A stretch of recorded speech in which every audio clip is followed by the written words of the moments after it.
Gaurko udalbatzarrean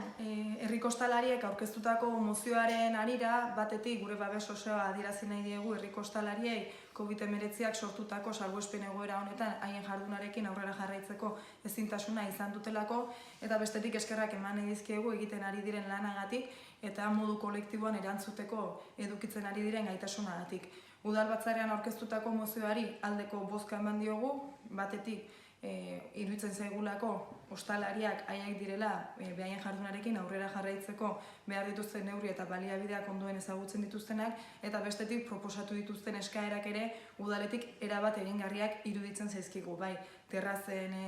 gaiari dagokionean, bai udaltasen suspensoari dagokionean eta baita ere dirulaguntza zuzenei dagokienean. Horregatik guztiagatik udal gobernuari eskatzen diogu eskakizun hauek ahalik eta azkarren eta epe laburrenean abian jar ditzala, momentu honetan herriko ostalari, komertzio eta zerbitzuak babestu, zaindu eta lagundu behar ditugula iruditzen baitzaigu. Teknikoki erreparoak baldin badaude ere,